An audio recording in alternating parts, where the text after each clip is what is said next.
While being nice is a prized quality, the truth is that being nice can actually be very bad for you. Hi, lovelies. This is Erin from This Side of Happy. Living life this side of happy means striving to be grateful, satisfied, fulfilled, and loved.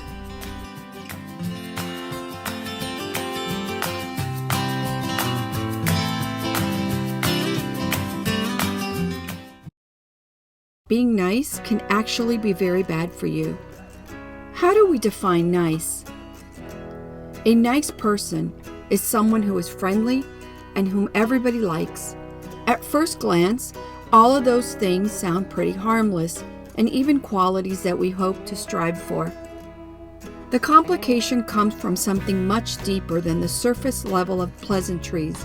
They come from the psychology of nice. According to experts, people who are considered nice usually struggle with self-esteem issues.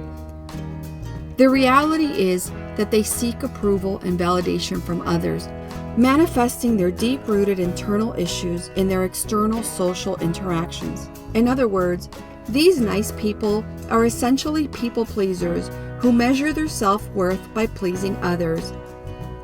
Worried this may describe you or someone you know? Fortunately, there are a handful of ways to tell if being nice should spark concern. There are 7 recognizable pitfalls of being nice.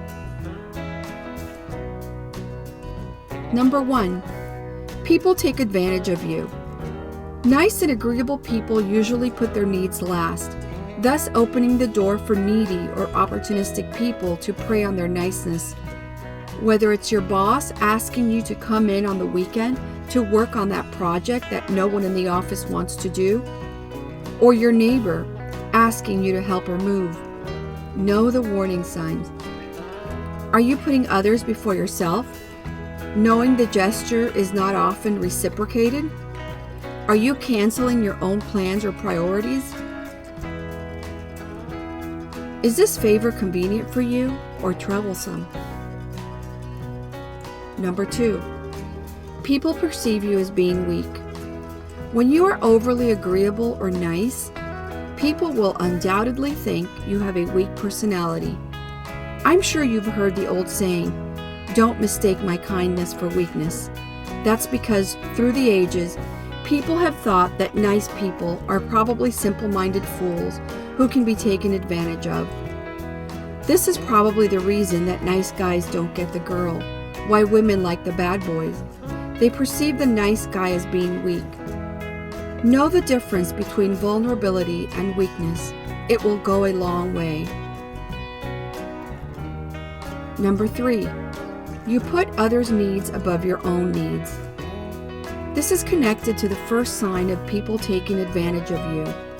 When you're overly nice, you put others above yourself. Your mother asks you to drive her across town to see her sister, your aunt. No problem. You put down whatever you're doing, cancel your own plans to do this for her because you cannot say no.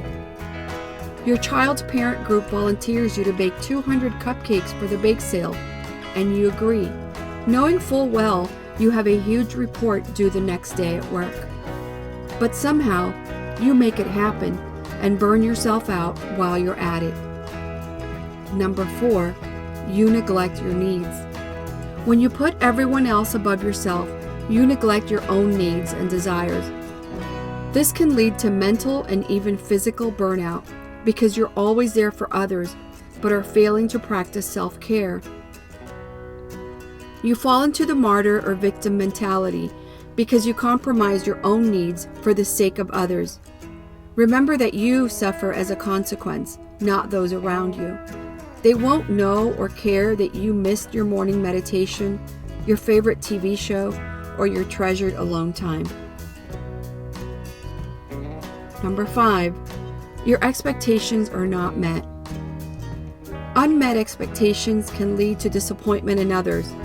No one will or can live up to your expectations because you give and receive little to nothing in return. People just know that you'll be there for them, that you'll pick up the slack, that you can be the punching bag.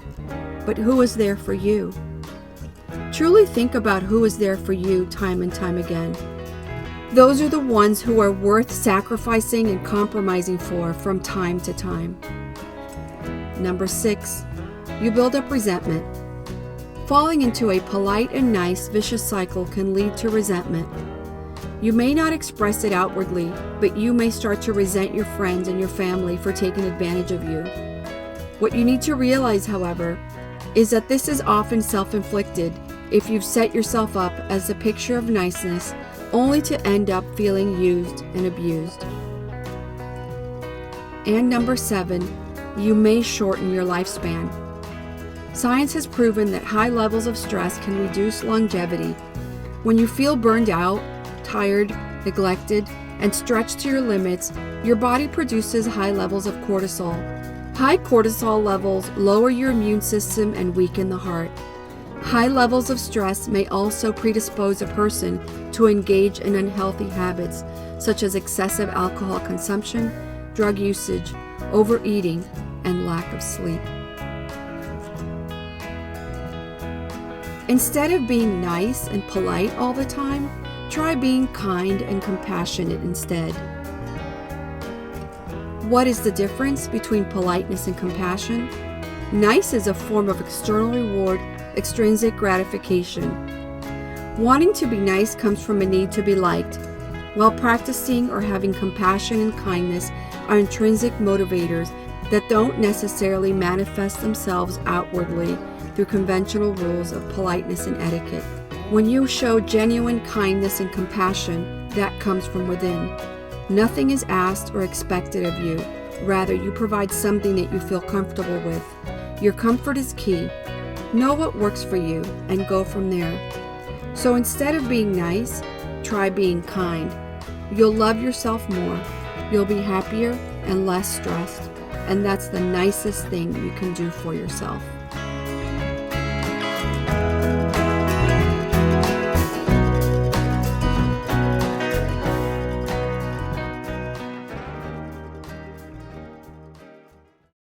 Thank you for joining us. Achieving true happiness starts by having the right mindset, focusing on contented and fulfilled relationships, and practicing self-love. If you like this video, give it a thumbs up and subscribe. And don't forget to visit our website at thissideofhappy.com.